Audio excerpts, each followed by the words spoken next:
আল্লাহ পাক আজকের এই জান্নাতের বাগানে বসার সুযোগ করে দিয়েছেন। সবাই বলি আলহামদুলিল্লাহ। আল্লাহ পাক আমাদেরকে মুসলমান করে পৃথিবীতে পাঠিয়েছেন, খুশি না বেজার? সবাই বলি আলহামদুলিল্লাহ।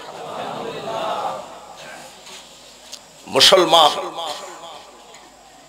আল্লাহর মনোনীত একটা পছন্দনীয় একটা জাতি, সেটা হলো মুসলমান।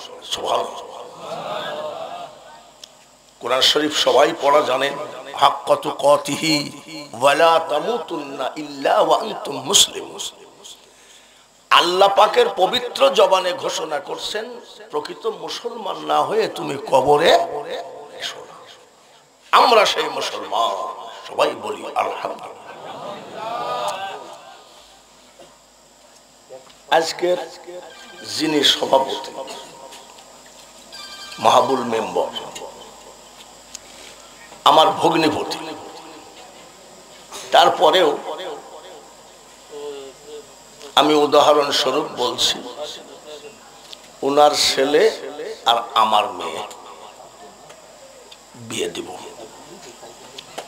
আমার কিন্তু মেয়ে নাই, বিয়ে দেওয়া হয়ে গেছে, আর ওর মেয়েও সব বিয়ে দিয়েছে। কথার কথা যে কমপ্লিট ভাই, কতজন বরযাত্রী আসবেন? ওনার ছেলে আর আমার মেয়ে। তো মেম্বার বলল যে ভাই ৬০ জন বরযাত্রী, এটা মুটসুট হয় না নাকি? আজ আবার হাত ধোয়ানো ক টাকা দিতে হবে, তাও মিটসুট হয়। গেটে দিতে হবে, বাসর ঘর সাজাইনি, সব দিয়ে তারপরে কবুল করো। আমাদের টাইম ওসব ছিল না, অল্প থেকে বাইসে গেছি। এখন ওনার সাথে আমার কন্ট্রাক্ট হলো ৬০ জন বরযাত্রী আসবে। ৬০ জন কি আসবে? আমি প্যান্ডেল, খাবার দাবার সব কমপ্লিট, বাস ভর্তি হয়ে লোক নামলো। ৬০ জন, কেউ এমপি, কেউ উকিল, কেউ ব্যারিস্টার, কেউ ইঞ্জিনিয়ার, কেউ ডাক্তার, সব নামতেছে, সব বড় বড় ভিআইপি শিক্ষিত। কিন্তু কার ভিতরে বর আসে নাই। কে আসে নাই? আচ্ছা, আমরা কি ওই বরযাত্রীকে খাইতে দিব? খাইতে দেওয়ার দূরের কথা, বাইলিটা অনেক সময় বাইর করে, পাগল লাগে। বর না থাকলে যেমন বরযাত্রী এক গিলাস পানিও পাবে না, মুসলমান আছে দেখে পৃথিবীর সব জাতি চাইলে ভাত খাইয়ে গেল। তারপরে শোনেন, একটা মুসলমান দুনিয়াতে জীবিত থাকা পর্যন্ত আল্লাহ তাআলা ইসরাফিল ফেরেশতাকে সিংহায় ফুঁক দিতে বলবেন না। আমরা সেই মুসলমান, বলুন আলহামদুলিল্লাহ। একটা মুসলমান থাকা পর্যন্ত সিংহায় ইসরাফিল কিয়ামত ঘটায় দাও, তা হবে না। দেখুন আমার সামনে একটা মানুষ বসে আছে, ভাইয়ের নাম ইয়ার আলী। মহিষকুণ্ডী মাদ্রাসায় আমি যখন লেখাপড়া করেছি তখন উনি জোয়ান মানুষ, আর তখন আমরা ছাত্র। আর সেই মানুষটা এই বয়সে সেই মহিষকুণ্ডী রিফিউজি পাড়ার থেকে এসে সামনে বসে আছে। এর নাম মুসলমান। সেই মুসলমান হিসাবে আল্লাহ পাঠিয়েছেন, সবাই বলি আলহামদুলিল্লাহ। মুসলমান করে পাঠালেন, আমাদের উপহার দিলেন কি? Mobile, internet, Facebook. আমাদের উপহার দিলেন পবিত্র কোরআন। সুবহানাল্লাহ। আপনারা কি খুশি? কোরআন পাই কি খুশি? বলেন আলহামদুলিল্লাহ। ABC 3টি অক্ষর পড়েছি, নাকি হবে কটা? জোরে কর। ক খ গ,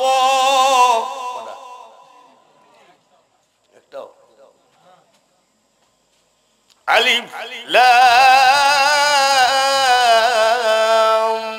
মিম, কটা? সেই কোরআন শরীফ আমাদেরকে আল্লাহ তাআলা দান করেছে, বলুন আলহামদুলিল্লাহ। একটা অক্ষর পড়লেই কটা গোরস্থানটা এইদিক না, গোরস্থানের পাশে ধরেন একটা লোক মরি পড়ি আছে, নামাজ রোজা জীবনে করেনি কিন্তু গান বাদ্য বাজনা খুব শুনিছে, এরকম লোক নাই নাকি? হ্যাঁ, গান যেখানে ওই লোক ছিল সেখানে, কিন্তু ওয়াজ মাহফিল বা নামাজ কালামে যায় নাই। সেই লোকটার পাশে যদি বসে আমরা বলি সমুদ্রের কিনারে বস, লালন গীতি, জল বিনে চা তো কি মল, ওরে বিধি হায় রে বিধি মোর কপালে ইহাই ছিল। বিশাল একটা গান গাইলাম। আচ্ছা, ও কি 10টা নাকি পাবে? 5টা, 2টা, 1টা?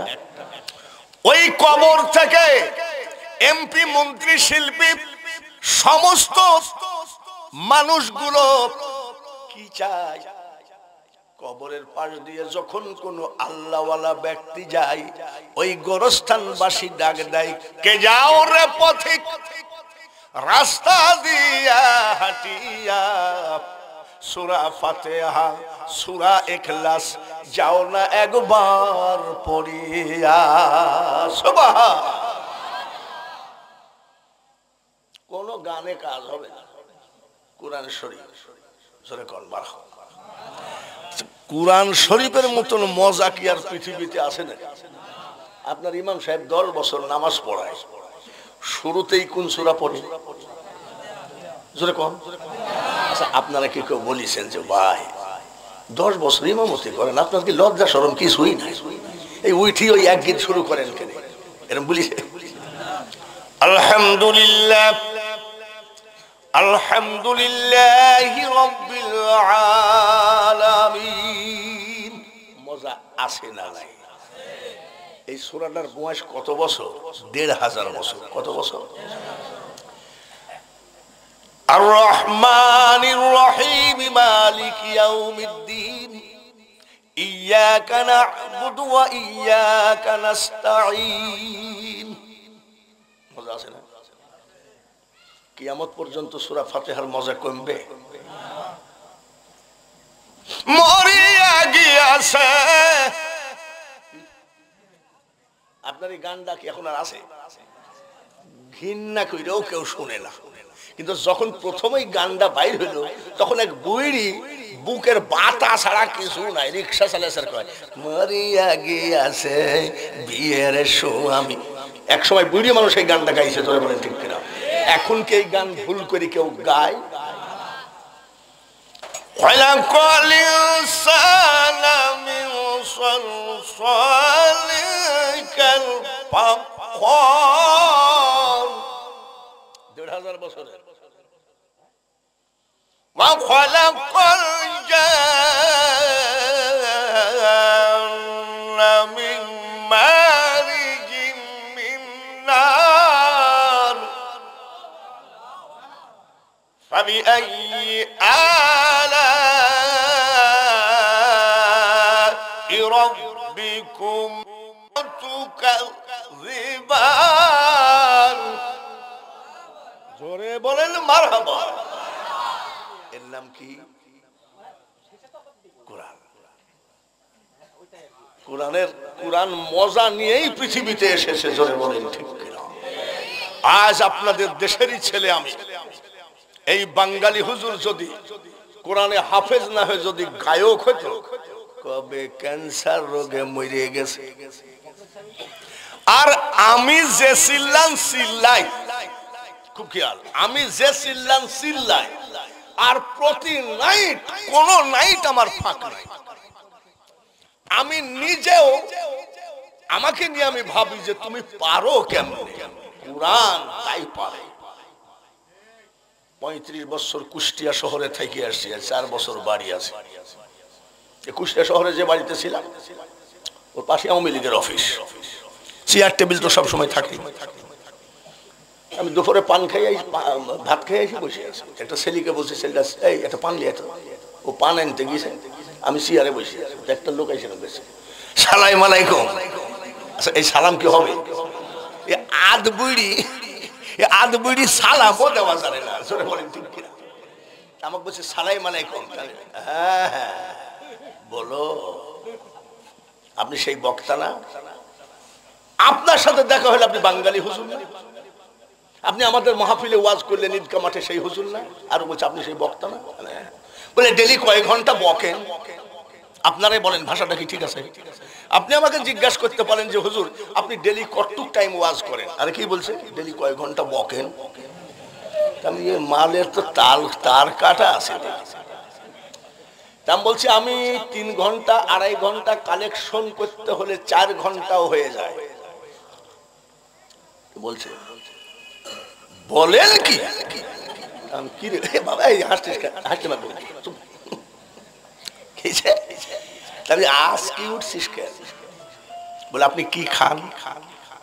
কেন? বলি একবারে ডেলি 3 ঘন্টা 4 ঘন্টা ওয়াজ করেন, তাও গলা কাই কাই কি আওয়াজ হয়। কি খান সেই ট্যাবলেটটার নাম বলতে হবে। তাহলে আমি ট্যাবলেট খাইনি, আমি জীবনে কোনোদিন ট্যাবলেট খাইনি গলার। তাহলে এত পাওয়ার কেন? আমি যে আমার গলার পাওয়ার হলে তোর এত হিংসা কে? আমাকে বলছে হুজুর আমি হিংসা করি না, আমি কুমারখালী হাটে কিডনির ট্যাবলেট বেশি। কি বেশি? কিডনির ট্যাবলেট বেশি। একদিন যদি হাটে হকারি করি আর 3 দিন বোর সাথে কথা হয় না, গলা বন্ধ হয়ে যায়। একদিন চিল্লাইলে কদিন কথা বলতে পারে না বোর সাথে। কি বেশে? আমি তোর কিডনির ট্যাবলেটের দাম কত? আমি বানাই খরচ করে 1.5 টাকা, চাই 35-30 যে যা দেয় পকেটে থুই দিই। আমি ওর কিডনির ট্যাবলেটের দালাল। 1.5 টাকা দামের কিডনির ট্যাবলেট বিক্রি করো, একদিন চিল্লাইলে 2 দিন আর বোর সাথে কথা হয় না, কথা হয় না। আর আমি যে 42 বছর কোরআন নিয়ে চিল্লাই, এইবার বল আমার কোরআনের দাম কত? তো বলছে যে 250 টাকা তো হবে। আমি ওর কিডনির ট্যাবলেটের দালাল, আদার ব্যাপারী হয়ে জাহাজের খবর তোর জানা সম্ভব না। 250 টাকা না, 2,500 না, 2.5 লাখ না, 2.5 কোটি না। আমার আল্লাহ বলেন উল্লাউ কানাল বাহরু মিদাদাল লিকালিমাতি রাব্বি। এই কথাটা কার? জোরে বল। লানাফিদাল বাহরু ক্বাবলা আন তানফাদা কালিমাতু রাব্বি ওয়ালাউ জিনা বিমিসলিহি মাদাদা।